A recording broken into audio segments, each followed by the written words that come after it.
All right, guys. So this is gonna be a wild one.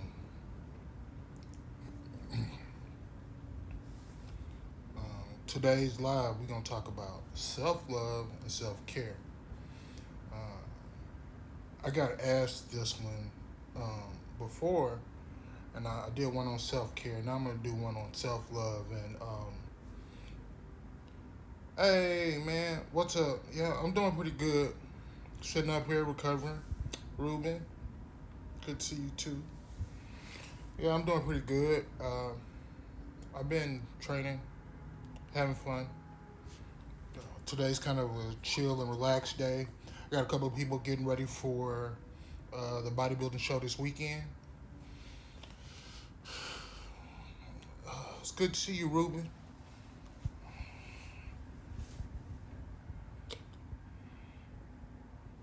Hold on. Let's see. Wow. Yeah, I'm always gonna be getting after it. That's what keeps me going. Really, it's my favorite part. Trying to just make the most of every possible day.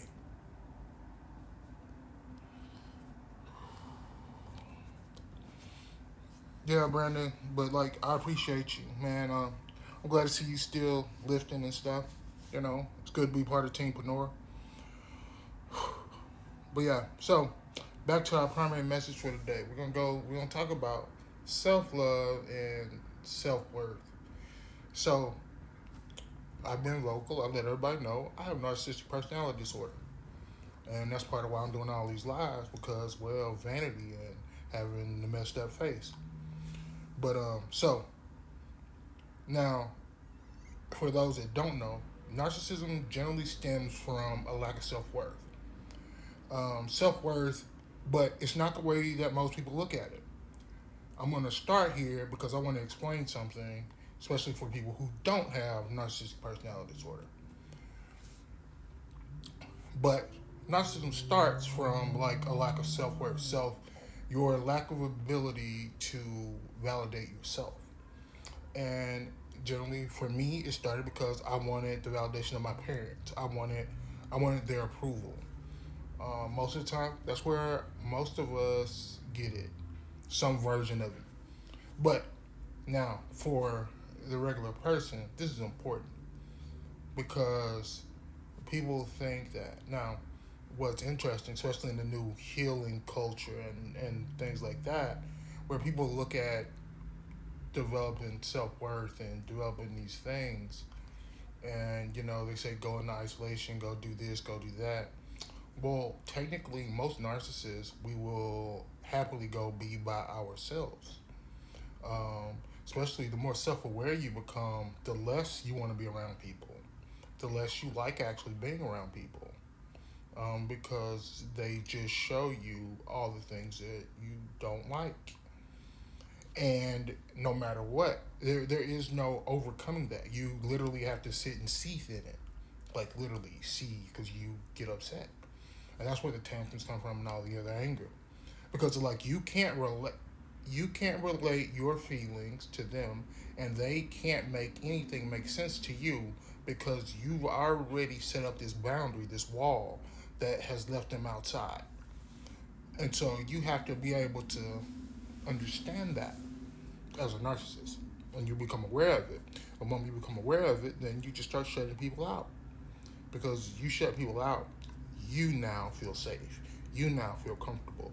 You now feel happy. You feel all the good things. And you're perfectly fine with none of those people being around.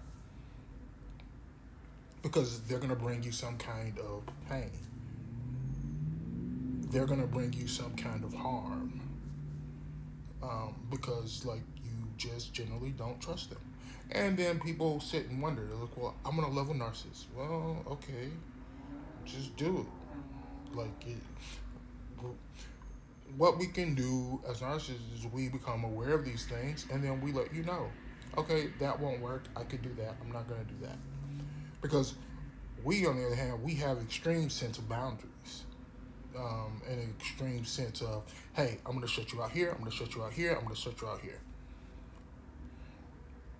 Now, if you decide to play in those boundaries, that's a whole different minefield. Now, as a narcissist, what I learned, especially when I want to incorporate other people in my world or in my life, we find, well, so you'll often hear people refer to it as a narcissistic supply.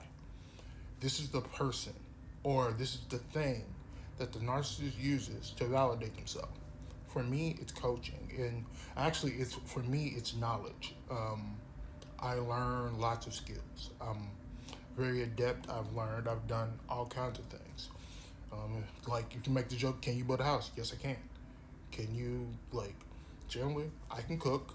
I cook really well. I cook for a lot of people. I enjoy it, but at the same time, that's something I only do for people I actually care about. If and again, I'm a narcissist, so I have to decide to care about you. That's a whole nother topic too. But at the same time, I enjoy acquiring skills. I enjoy learning different things.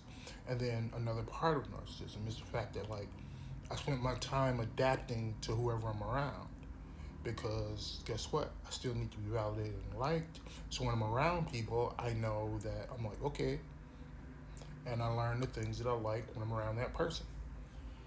And again, it enabled me to learn even more skills.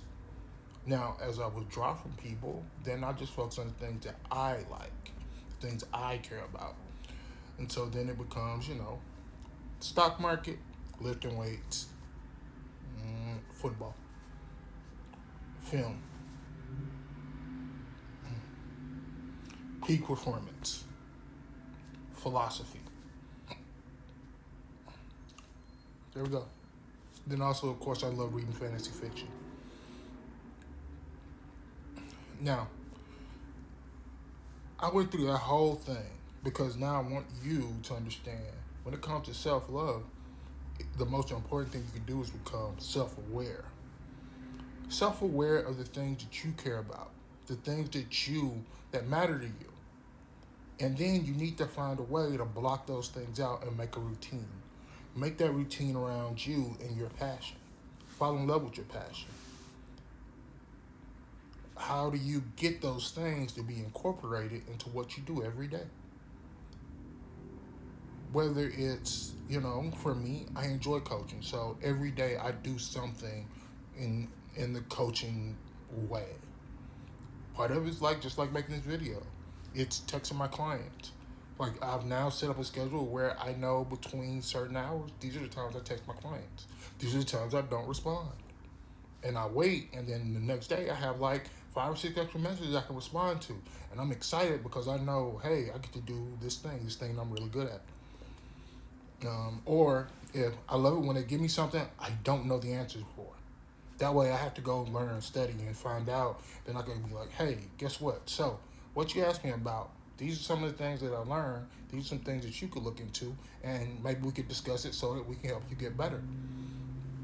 Again, I found ways to take the things that I'm passionate about, help other people, and allow me to keep going.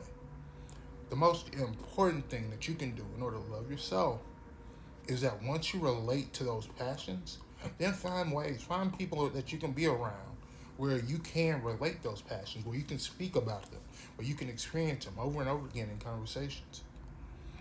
That's one of the cool things about social media. That's probably one of the biggest reasons TikTok took off because like you get to see people.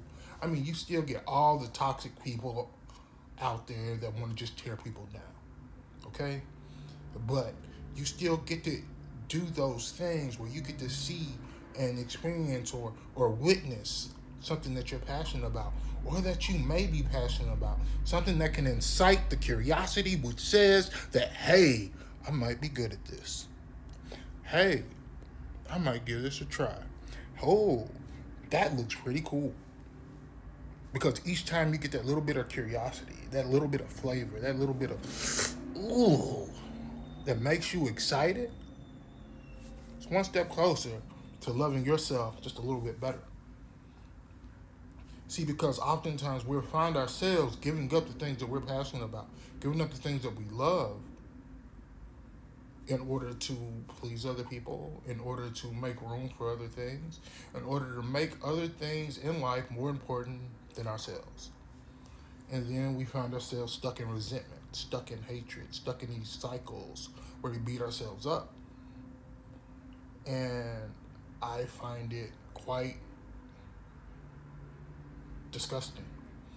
I also find it quite weird that when you go and they tell you to go hide from the world, to hide from things, um, oftentimes that leads you to, and then they refer to the pain that comes with it.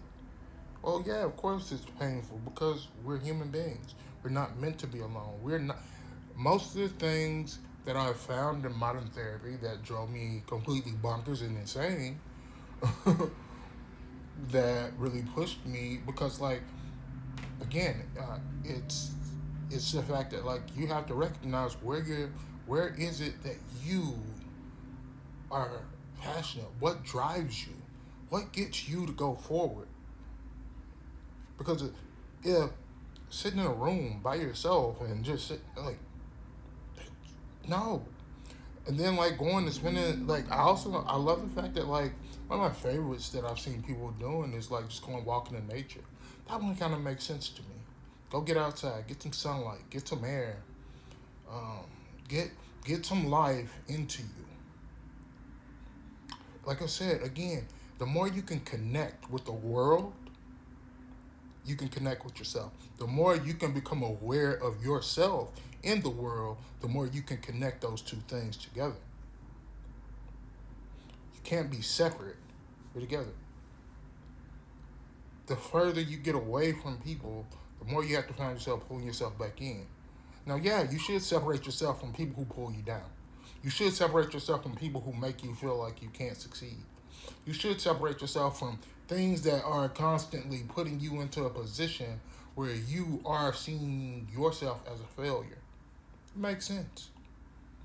Unless they're pushing you to be better. You can't run from it. You cannot run from your own success and expect yourself to love who you are. You cannot turn your back on yourself and expect yourself to love you for doing that. At some point, you have to realize you're going to have to go through that pain. You're going to have to go through the work. You're going to have to go do the hard stuff to love yourself more. And that can go for getting out of a relationship. That could go for putting on muscle. That could go from losing weight. That could go for getting a new job. That could go for going for that promotion. That could go for quitting your job and starting that business you always dreamed of. Or taking that risk and then like investing in that real estate property. Whatever it is, or going back to college after 20 years. It's a matter of understanding that eventually you're gonna have to turn around, look at that thing that you're scared of, that pains you the most, and run with it. You gotta charge right up to it and run through it. That's the truest form of self-love. At least for me. And from my narcissistic perspective. That was wild. But so, alright. That's all I got for today. I might do one again later today because I'm kind of catching up. Need to make up some. All right. Thank you. I hope you understood that. I hope that helped you. I hope that helped you understand that, like, at the end of the day, the most important thing that you can do is one, get in touch with that passion that you have for life. Get in touch with connecting to the world. And then, then going out and facing those things that scare the hell out of you. That's the best way to love yourself. Don't be scared, homie. Peace.